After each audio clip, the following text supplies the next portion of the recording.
All right, welcome back. You can't get 50% of his property after divorce. So this story was trending earlier on, and they're talking about in Nigeria in particular. But let me read it. There's a report here on Daily Post with respect to when it comes to divorce. And there's this lawyer, I guess that's him that you're looking at on the screen. It's an activist lawyer. And okay, so here's the report on dailypost.ng. It says activist lawyer Madu Buachi. Hey, Jesus, help me, Lord, help me. I probably just butchered that name. Madu Buachi Idam. On Thursday, that's today, said Nigerian laws frown at a woman getting 50% of her husband's property during divorce. Before I continue, do you think it's fair for a woman to get 50% of her husband's property? Or, yeah, let me say it that way.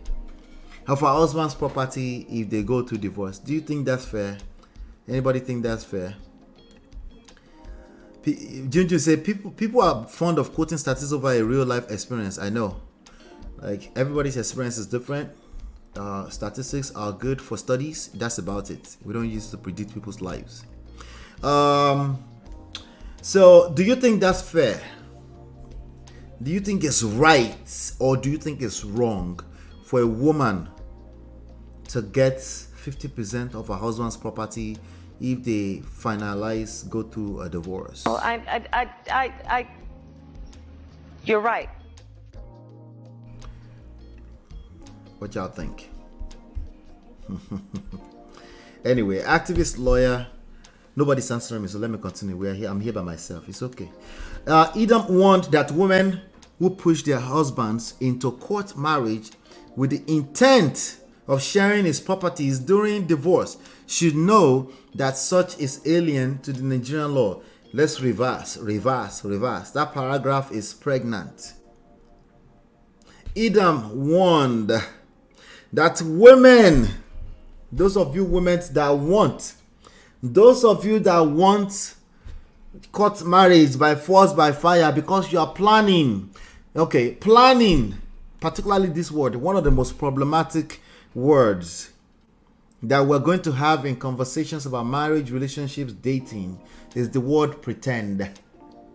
It's one of the most Start paying attention to it. Yeah, I will start highlighting some of these words for you so that your readers can start going off when you hear them. The word pretend is causing a lot of problems.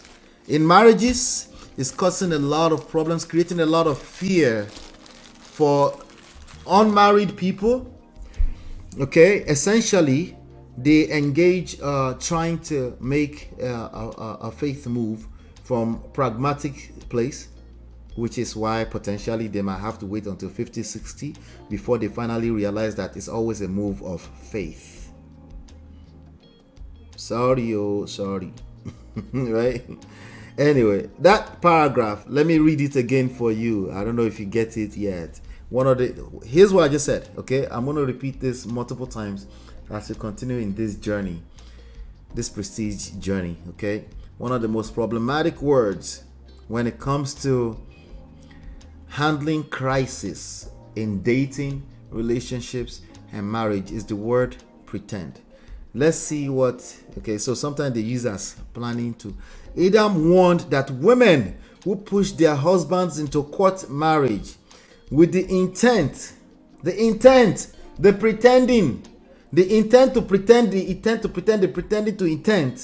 of sharing his property during divorce. So not only are you planning, with the intent and pretending that you love this man, you're actually already planning the divorce before you enter it.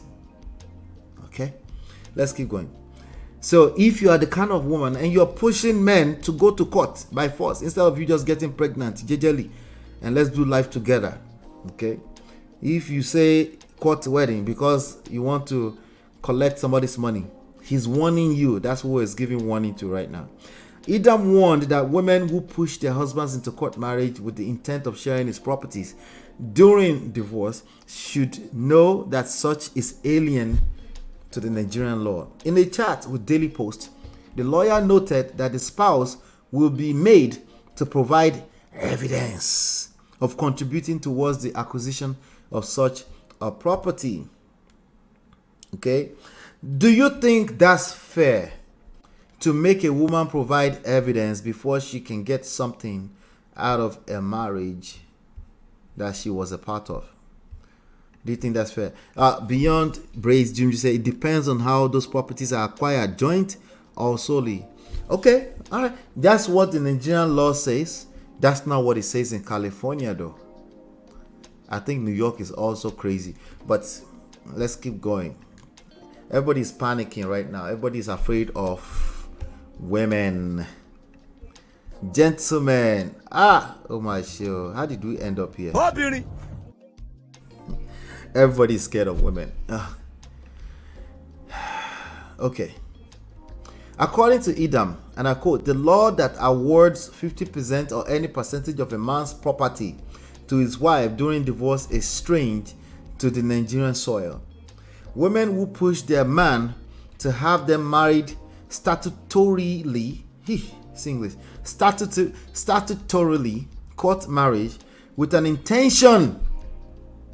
In other words, you're pretending to love this man and you are basically planning to divorce at some point. With an intention to share in their property during divorce, should be informed that such law is alien to Nigeria. Statutory marriage, court marriage, does not aid a Nigerian woman to reap where she did not or has not sown. Interpretation: women that do this in California are reaping from where they did not sow. Okay, that's the interpretation there. Okay, if it were so, divorce would have been the most lucrative thing after oil business for some Gen Zs who are not willing to be married but desperate to escape poverty. Gen Z don't collect.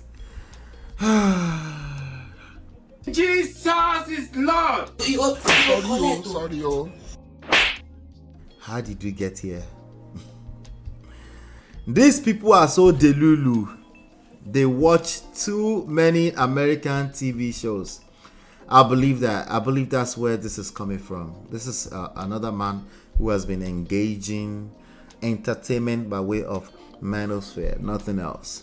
They're so predictable. Oh my God. But anyway, let's keep going. I think it's interesting though, because more and more of them are going to see. So we need to course correct. Those are the kind of content that go viral. You see how 10 of us are hanging out here, gently, quietly. If I was talking about women are evil for sharing 50%, I mean, the title cannot say, no, the title doesn't say that yet.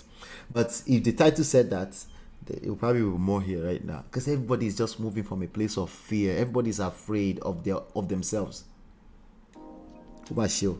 He, however, noted in the event of death, the spouse is entitled to properties of the deceased. Edom added, except in the event of death, when a surviving spouse is entitled to the properties of his or her deceased spouse acquired during the pendency of their statutory or court marriage. Okay, first of all, in Nigeria, that's actually not true. Okay, if we're going by the same logic is going in Nigeria, oftentimes the family will come in and potentially, not always, they can actually kick her out of the house that she lives in. You remember that story that we covered here not too long ago? The man, even in London, the man and the woman, the pastor and the woman in London, that the woman was actually kicked out of the house, even in London, right? And they're still trying to. Now the court in London has awarded her some serious money, like $700,000 or something like that. But the church and the man is still trying to fight it. Anyway, so even with the logic is coming with in the first place, if we use that logic and if we know exactly where it's coming from, he probably doesn't mean this, but except only in death. Even in death, they kick them out. Is that fair? Okay, so after all, we're all obsessed with fairness, right? Is that fair? Is that a fair society? We're getting there. He's telling us the truth, small. Similar right is not available to the spouse during divorce. So death, divorce, even though it says till death do us part, it's not the same. You're not entitled, period. All right. Now, there's something he said here that's very important, where he said statutory marriage does not aid a Nigerian woman to reap where she did not or has not sown. The real question in those courts, in those states, in those jurisdictions where they allow them, the real question is that how do you define sowing into a marriage? That's the question that nobody wants to answer. How do you define somebody actually sowing into a marriage? How do we define that? Is that spelled out somewhere on a prenup somewhere, maybe, right? Anyway, let's keep going. He said, to be entitled to any portion of your spouse's property during divorce, you must prove your contribution to the acquisition of such property in a concrete and substantial manner. Okay, that's a lawyer speaking, so I won't judge him too much, right? But if you take this mindset into marriage,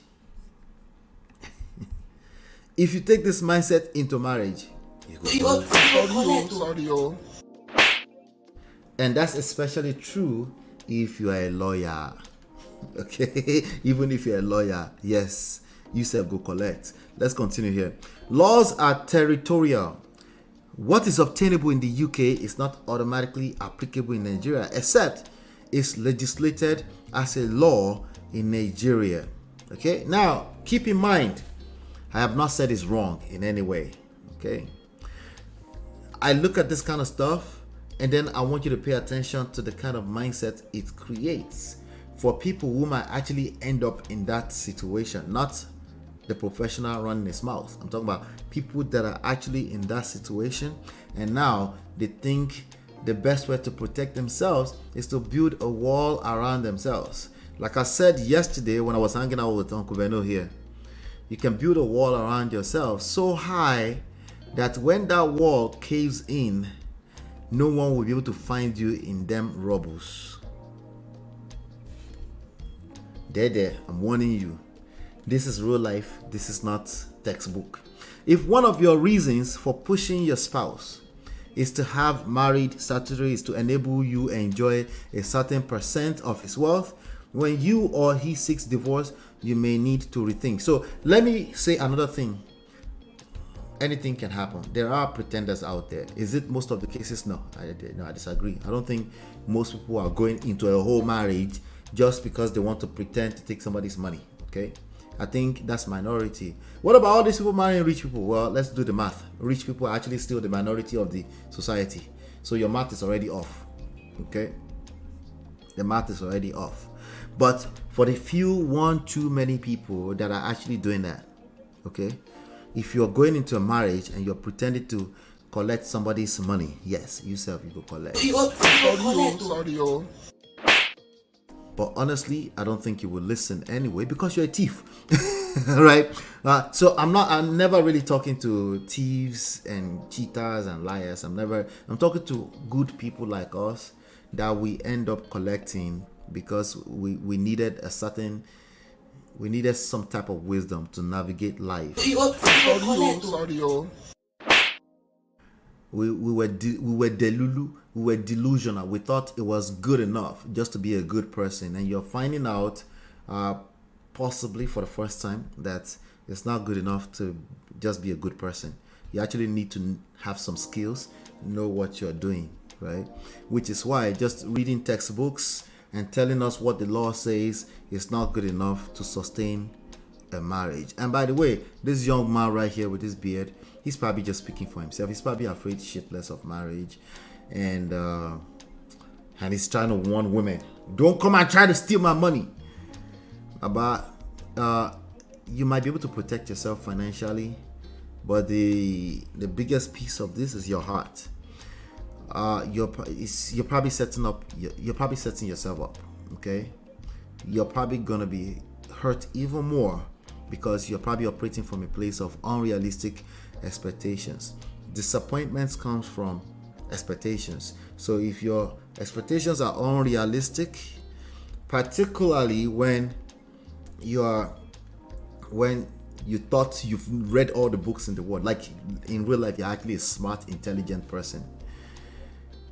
Yeah, you go collect. Sorry. At the end of the day, Obìnrin is not your mate. Obìnrin. Okay. So there's more stuff that you need to learn beyond just the textbook. I think I still have definitely delusional. So women, I guess the message to you is that please, you can't get 50% of his property after divorce. Just in case you are planning to do that, hit the like button, share, subscribe, turn up your notifications so you're notified when we go live. I'll be right back. Hey Prestige fam, show some love to the video. Hit like, subscribe, and share. Are you in Europe, America, and struggling in your relationship? From argument to abuse and trust issues, we are here to help. Lola and I founded Prestige Marriage Academy to transform your story. With 20 years of friendship, 17 years of marriage, experience with navigating the ups and downs of marriage, and personalized coaching, includes 24/7 support. Ignorance is expensive. WhatsApp us at +1 732 305 8577 to book a free discovery session today and take charge now. Don't wing it. Join us in creating the love life you deserve.